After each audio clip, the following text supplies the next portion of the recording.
Good morning, everyone.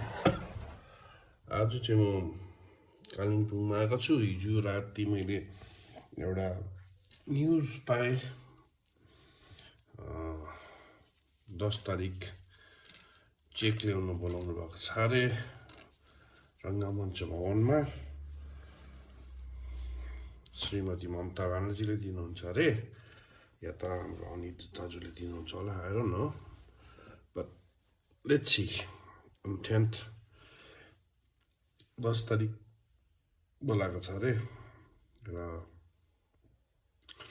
मैले अस्ति भनेको थिएँ नि ड्राइभरहरूको लाइफ कस्तो हुन्छ भनेर, स्ट्रगल्सहरू क्या कस्तो हुन्छ भनेर।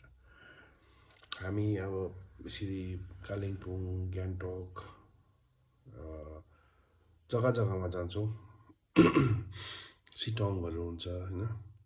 त्यति बेला धेरैवटा जग्गामा ड्राइभरहरूलाई लात्ताले दिन्छ, झापटले दिन्छ। तपाईँहरूले सुनिरहनु भएको छ होला, होमस्टेकोले कुट्यो अरे होइन, सुत्ने जग्गा छैन अरे भनेर।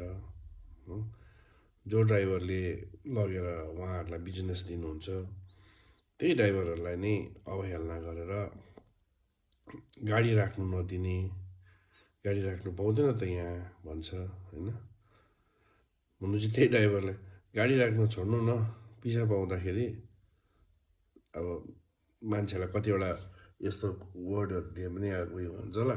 सर्ट टोइलेट आउँदाखेरि होइन, सर्ट टोइलेट आउँदाखेरि जानु पनि जग्गा हुँदैन ठुल्ठुलो होटेलमा। अन्त उहाँहरूले भन्छ ड्राइभरहरूको लागि छैन यहाँनिर, ड्राइभरहरूको लागि यहाँनिर टोइलेटै छैन, पब्लिक टोइलेटमा जाऊ। हो त्यस्तो कतिवटा अवहेलनाहरू हामी डेली नै भोगिरहेको हुन्छौँ होइन। अन्त हाम्रो प्रायः जस्तो लोकल मान्छेसँग इन्ट्रेक्ट हुने हाम्रो समूहको दाजुभाइहरू होइन, उहाँहरूले बेसी झेल्नुहुन्छ यो उयो चाहिँ, समस्या चाहिँ। अब हामी लग्जरी गाडी कुदाउने इनोभा क्रिस्टाहरू कुदाउनेहरूले अलिकति सायद लोकलसँग इन्ट्रेक्ट कम्ती हुन्छ होला। तर उहाँहरूले चाहिँ अब उहाँहरू लोकलहरूसँग इन्ट्रेक्ट हुँदाखेरि धेरै प्रब्लम्सहरू फेस गर्नुपर्छ। धेरै नै हुन्छ। सिन्डिकेटबाट 250 रुपियाँको सिलगढी जाने, तर धेरैजना चाहिँ मैले देखेको छु उहाँहरू झप्का सिन्डिकेट नभएर झप्कामा हिँड्नुहुन्छ। किनभने उहाँको सिन्डिकेट नभएको कारणले गर्दा 200 रुपियाँ दिन्छु ल, 150 रुपियाँ दिन्छु ल, म त रेगुलर हो, 150 रुपियाँ दिन्छु, 100 रुपियाँ दिन्छु यहाँसम्म जाँदाखेरि भन्ने क्या, त्यसरी आउँछ। अन्त उहाँहरूलाई अलिकति प्रेसरमा आउँदाखेरि 300 रुपियाँ लियो भने आम्मामा तिमीहरूको त बर्माल उठाइछ भनेर होइन। तर जुन चाहिँ दिन चाहिँ 2 जना लिएर सिलगढी गएको हुन्छ होइन, 3 जना लिएर उकालो आएको हुन्छ। 200 रुपियाँ 250 रुपियाँले 5 जनाको कति भयो, 1200 रुपियाँ, 1250। त्यसले खान्छ 1700 रुपियाँको। अन्त उसको खुराकी कहाँ गयो, खाना खाएको कहाँ गयो, त्योहरू सोध्दैन। कोही बेला 2 जना लिएर खाली आइरहेको हुन्छ बिचराहरू। अब आशामा जान्छ, तल पुग्दा खाली। अब तल 5 बजेपछि पाउने होइन, अन्त 5 बजेपछि खाली आउनै पऱ्यो। अन्त खाली आउँछ, त्यो दिनको तेलको खर्च कहाँबाट निकाल्ने। इएमआई उसको छ, उसको घरकोमा नानी छ, बुढी छ होइन। 3 जना नानी भएर अस्ति मेरो साथीले भनेको जस्तै 6वटा 7वटा आलु मिक्स गर्नै पर्छ। त्यस्तो परिस्थितिहरू छ ड्राइभर्सको। अब के गर्नु, तर पनि अब के अरे टुरिस्ट आउँदाखेरि अलिकति हामीले कमाउँछ होइन। त्यही कमाएको पैसाले चाहिँ हामीले यो 2 महिना 3 महिना रहेको हामीले इएमआई तिर्छ, नानी पढाउँछ, घरबार चलाउँछ होइन। कसैको बिहा अरे, कसैको मरौ, यो सबै कुरालाई हामीले ड्राइभर्सहरूले उयो गर्छ। र आज चाहिँ मैले तपाईँलाई किन उयो गरेको भने यो चाहिँ यस्तो चाहिँ ड्राइभरको सुत्ने उयो हुन्छ यहाँनिर। म चाहिँ यहाँ सुतिरहेको छु, खै के हो रात भरि यो मच्छरले टोकेको कि कालेबुङमा ड्राइभरहरूलाई चाहिँ तपाईँहरूले अवहेलना गर्नु अगाडि चाहिँ सोच्नुहोस् कि तपाईँहरूलाई बिजनेस होइन अरूले होइन ड्राइभरहरूले नै लिएर आउँछ। अगर ड्राइभरहरूले कुनै दिन तपाईँहरूको प्यासेन्जर्सलाई भनिदियो अरे नजा त्यहाँ राम्रो छैन यो त्यो भने ड्राइभरकै हातमा हुन्छ। त्यसले गर्दाखेरि कुनै पनि तपाईँहरूले बिजनेस गर्नुहुँदा हाम्रो लोकलहरू हुनुहुन्छ तपाईँहरू बिजनेस गर्नुहुँदाखेरि चाहिँ एउटालाई ड्राइभर सोध्ने जग्गा चाहिँ तपाईँहरूले पनि राखिदिनुहोस्। किनभने उहाँहरू हुनुहुन्छ जसले चाहिँ तपाईँहरूलाई धेरै अन द वेको तपाईँ सिलगढी टु दार्जिलिङको हरेक बिजनेसम्यानहरूलाई थाहा छ ड्राइभरहरूसँग राम्रो रिलेसन्स राख्नुभयो भने त्यही ड्राइभरहरूले चाहिँ उहाँहरूको दोकान उहाँको बिजनेसलाई राम्रोसँगले प्रमोट गरिदिनुहुन्छ, राम्रोसँगले चलाइदिन्छ। फर्स्ट दोकान खोल्दाखेरि त अरे आउनुहोस् न भाइ तपाईँहरू हुनुहुन्छ हाम्रो भगवान भनेर जब चल्नु थाल्छ तब चाहिँ उहाँहरूलाई एउटा तुच्छ जग्गामा छोडेर राखेर हो उनीहरूलाई चामल पनि घिनलाग्दो खालको चामल दिएर खाए नखाए यिनीहरूलाई फोक्दा त त्यस्तोहरू गरेर अवहेलना गरेको पनि मैले देखेको छु। सधैँभरि तपाईँहरूले रिलेसन राम्रो राख्नुहोस् होइन। त्यो 50 रुपियाँ दिएर भात खान्छ तर 50 रुपियाँ दिएर भात खाँदाखेरि उनीहरूले तपाईँहरूलाई 2000-3000को बिजनेस दिइरहेको हुन्छ। अन्त त्यो 2000-3000को बिजनेस अब त्यो राम्रो होटलतिर त अझै महँगो हुन्छ। अब हामीले राम्रो टुरिस्टहरू लिएर आउँदाखेरि त उहाँहरूले त राम्रै बिजनेस दिनुहुन्छ होइन। 4-5 हजारभन्दा बेसीको बिजनेस दिनुहुन्छ। कोही बेला ग्रुप आउँछ तर तपाईँहरूले उहाँहरूलाई खाना राम्रो दिनु भएन, उहाँहरूलाई एउटा सत्कार अब राम्रोसँगले ट्रिट गर्नु भएन भने you will never come back to you. जब ड्राइभर रिसाउँछ हामीले धेरै दोकान देखेको छौँ सुकेर गएको छ होइन। धेरै दोकान सुकेर रेन्ट तिर्ने पनि पैसा नभएर हात जोडेर लु है आउनुहोस् आइदिनुहोस् भनेको दोकानहरू पनि हामीले देखेको छ होइन।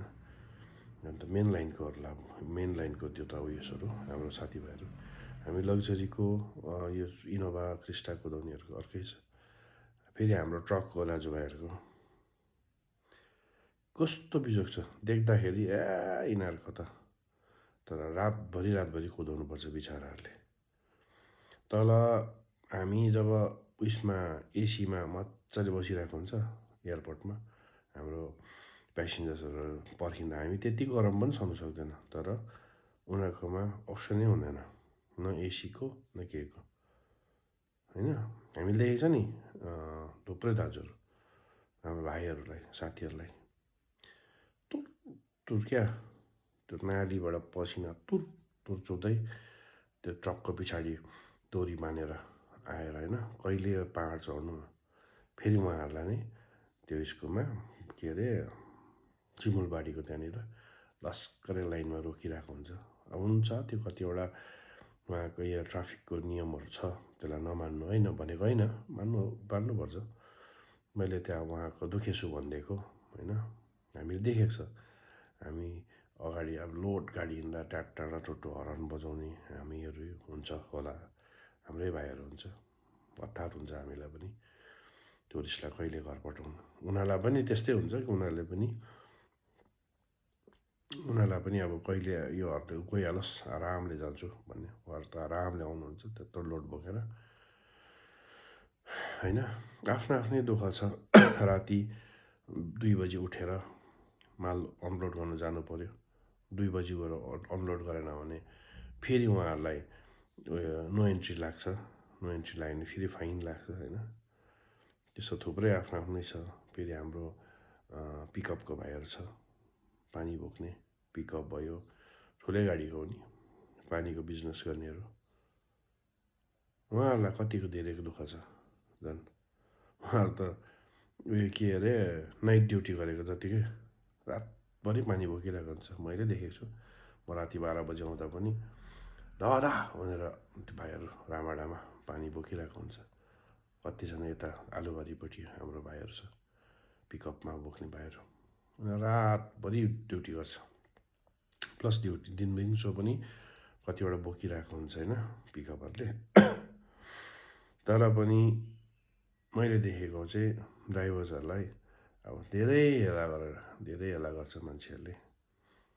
तर सोच्नु न, ड्राइभर सुतेको दिन सबै ड्राइभर सुतेर एक दिन सुतोस् त। सबै ड्राइभर कुनै पनि ट्रक बस एक दिन सुतोस् त। दार्जिलिङमा के चिज चल्छ भन्नु त? केही पनि चल्दैन। न तपाईँहरू अफिस जानु सक्नुहुन्छ, न तपाईँहरूको नानीहरू स्कुल जानु सक्छ होइन। अब बजारमा बसेर त सुई जान्छ नि, कमान बस्तीबाट कहाँबाट आउँछ? अहिले त त्यही कमान बस्तीबाट पनि लरेटोमा, एनपीमा होइन सबै जग्गा राम्रो स्कुलहरूमा, बिबिएमा, एनडिए भयो, वेस्ट पोइन्ट भयो, अहिले त नारायण भएको छ, त्यो स्कुलहरूतिर तपाईँहरूको नानी कसरी आउँछ? ड्राइभर स्कुल छुट्टी बस्यो भने। तर त्यही ड्राइभरलाई महिनाभरि स्कुल तपाईँको नानीको नखरा सहेर, तपाईँहरूको नखरा सहेर यति बजी ल्याइदे, यता ल्याइदे, उता ल्याइदे भन्ने त्यो ड्राइभरलाई महिनामा पैसा दिँदा कालो अनुहार लगाएर 10वटा कुरा सुनाएर होइन। थुप्रै छ। कुनै पनि ड्राइभर्सहरूलाई चाहिँ दिनुहोस्। हामीलाई पूजा माला भनेको होइन, रेस्पेक्ट चाहिँ गरिदिनुहोस्। तपाईँहरूले गर्दैन, मैले देखेको बिजनेसम्यानहरूले पनि गर्दैन। उनीहरूलाई त अब के भन्नु, अब ठुल्ठालो हुनुहुन्छ होइन। ए जा गाडी निकाल, त्यो म मैले देखेँ क्या।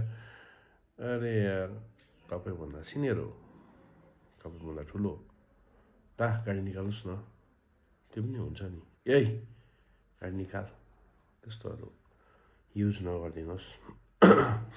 बाहिरकोहरूलाई त मलाई थाहा छैन, बाहिरतिर त ठुल्ठुलो सिटिजतिर त्यहाँको माहौल अनुसार चल्छ। तर हाम्रो इन्भाइरोमेन्टमा यस्तो खालको चाहिँ तपाईँहरूले नगरिदिनुहोस् न। प्राइभेट गाडी कुदाइरहेको छ, उनीहरू पनि अब सिनियर भएर लाइनमा कुदाउनु सक्दैन, उनीहरूले ट्रक कुदाउनु सक्दैन, उनीहरूले टुरिस्ट खेप्नु सक्दैन। बिकज राति हुँदा आँखा देख्दैन। कोही बेला हामी लग्जरी भन्छ नि, हामी लग्जरी पनि राति कोही बेला 12 बजी पिकअप गरेर आउनुपर्छ, राति बिहान 2 बजी ओह्रालो ड्रप जानुपर्छ। प्रायः साइड सिनमा उठ्दाखेरि टाइगर हिलको लागि बिहान 2 बजी उठ्नुपर्छ, 3 बजी त हामी टुरिस्ट लिएर हिँड्नुपर्छ।